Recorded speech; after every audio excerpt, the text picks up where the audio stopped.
Туғандар, ассалаумалейкум. Урматтуу YouTube көрүүчүлөр. Сокулук мал базары каналга талоочулары. Достор, могу экрандагы 11 баш козу кочкорлор сатылат, достор.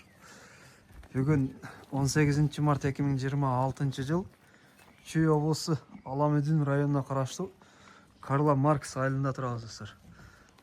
Бул козу кочкорлор жөнүндө пол маалымат берип өтөйүн, достор. Сіздер лайкты басып колдоп туруңуздар. Ассалаумалейкум, кандайсыз? Алейкум ассалам. Жакшысызбы? Жакшы. Так, бул коз кочкорлор сатыкка чыгардыңыз. Сатқа чыгардык. 11 баш, бул? 11 баш. Бары кочкор. Арасында 5 баш кучмасы бар. Бычмасы да бар арасында.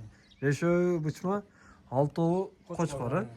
Жакшы, булардын жаштары кандай болуп калат? Жашы тегиз, козу тиш. Козу тиш буз элек. Тиш буз элек.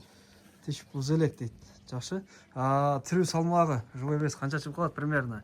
Примерно 50ден 60га чейин. 50ден 60га чейин, мынакей достор. Эттүү экен. Канча болду жемде 4 айдан бери жемде турат. 4 айдан бери жемде турат, мынакей. Көрдүңүздөр, эти чөткө экен, куйруктуу, ондогон козу кочкорлор. Так, булардын баасы канчадан эми? Баасын эми 27ден дейбиз. 27 миңден сурайсыз. Сурайбыз. Кеми барбы жокпу? Кеми бар, сүйлөшөбүз. Кеми болот дейт достор, сүйлөшөбүз дейт. Бөлүм сатылбайбы? Жок, курка тегиз. Баары курка сатылат, Курка. Роюнса жок дегенде экен, мына.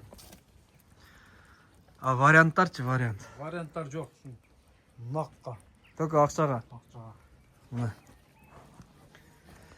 Көрдүңүздөр, мында козу кочкорлор. Живой вес. Жаштарыны баасын айттык. Доставкасын уюштура аласызбы? Башка региондорго, мисалы, Көл, Жалал Абад дегендей.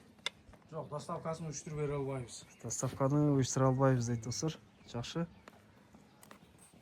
Ушундай болгон козу кочкорлор, достор, толук маалыматты аласыздар. Номерди экранда калтырып кетем.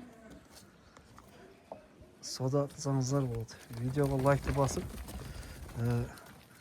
Курбан айтка кочкор издегендер чала бересиздер. Видеону аяктайбыз.